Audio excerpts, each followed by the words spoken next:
The laughter was not subtle.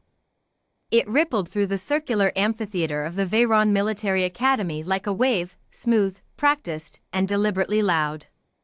12 alien cadets from 6 different species, each one physically superior to any human by standard galactic metrics, leaned back in their polished seats and let the sound carry. Some clicked their mandibles. Others trilled through gill slits. A few simply stared with the cold amusement of beings who had never once doubted their own superiority. At the center of the holographic projection table, Mara Ellison did not flinch. She was human. That alone, in this room, was a statement.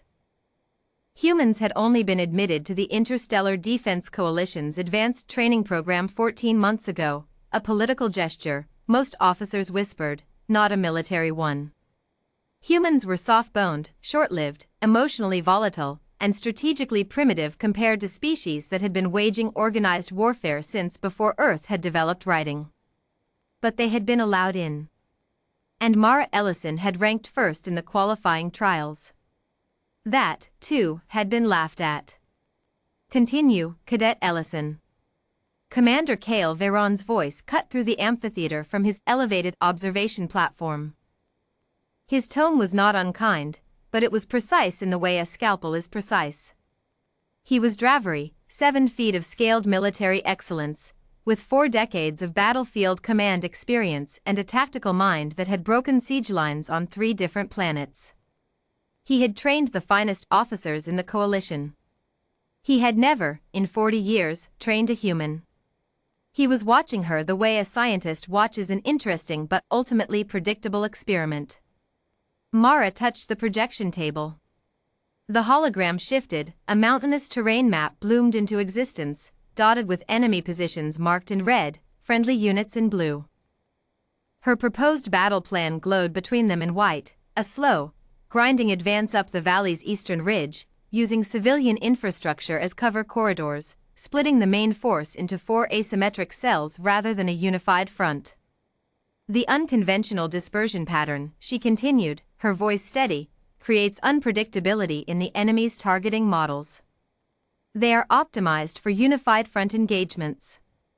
Against fragmented, asynchronous pressure from multiple directions, their command structure will adapt, interrupted Cadet Zarek, a hulking Tora T with armored plating along his shoulders. He didn't bother raising his hand. Within 4 minutes. Every species in this room knows standard fragmentation tactics. Your enemy will simply activate counter-swarm protocol and your scattered units will be annihilated in isolation. He looked around the room to collect his due audience reaction. He got it. This is a first-cycle training strategy. We learned this. Then we learned why it fails. More laughter. Mara let it finish. You're right, she said. The room quieted slightly, surprised by the admission. Counter-swarm protocol would be activated, she continued, fingers moving across the table, pulling up a secondary overlay. In fact, I'm counting on it. New lines appeared, enemy movement projections, red arrows flowing toward her fragmented blue cells like water finding cracks. Counter-swarm requires centralized coordination. The enemy pulls their command units forward. They compress their communication network to manage the faster response cycle. She highlighted 3 nodes on the map. Which means these 3 positions, their relay anchors, are suddenly operating at maximum signal load. They become detectable. She tapped the nodes. They pulsed red. We weren't trying to win with the fragmentation. We were trying to make them reveal themselves with it.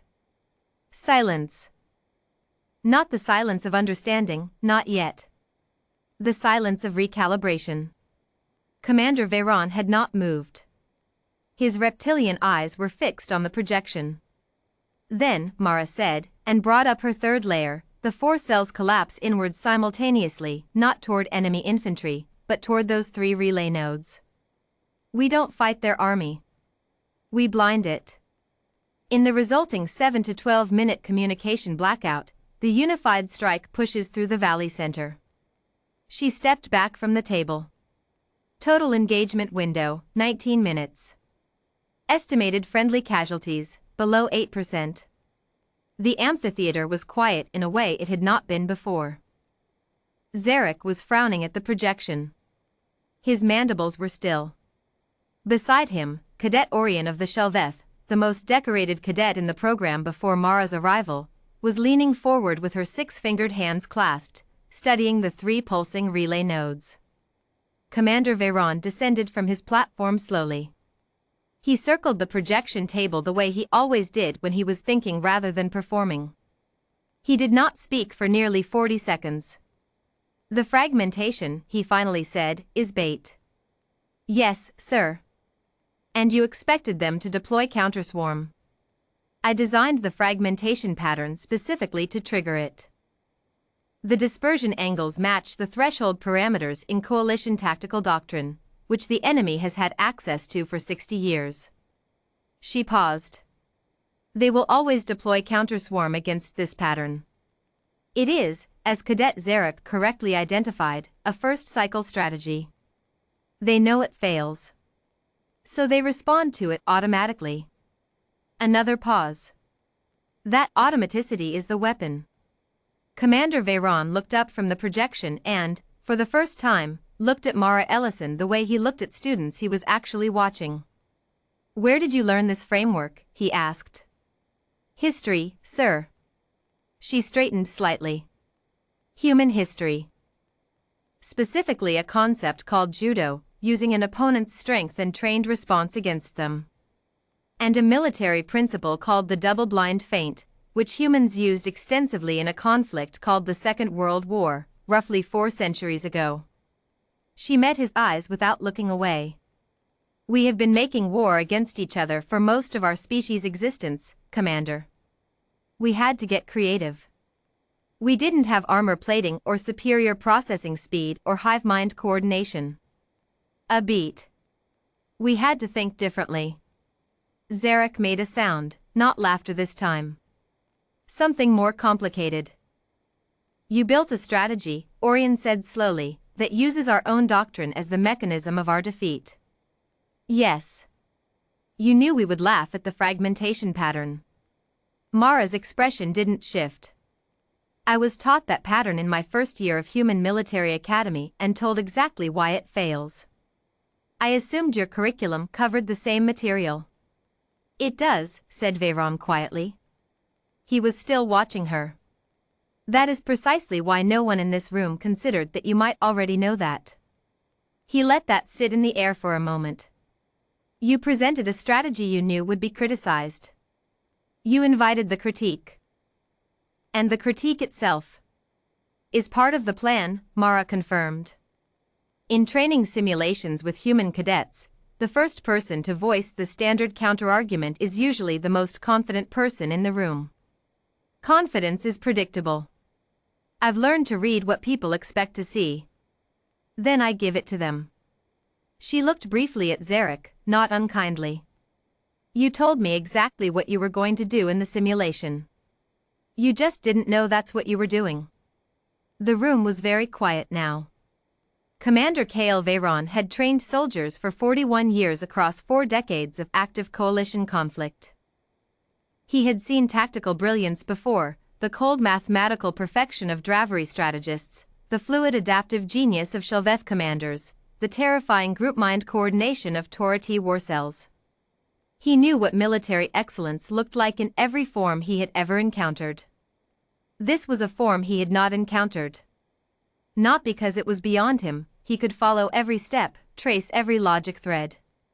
But because it operated in a register he had not, until this moment, taken seriously, the weaponization of expectation. The engineering of contempt. The deliberate construction of a plan that looked like failure to those too certain of their own judgment to look past the surface. Humans had been fighting each other for millennia.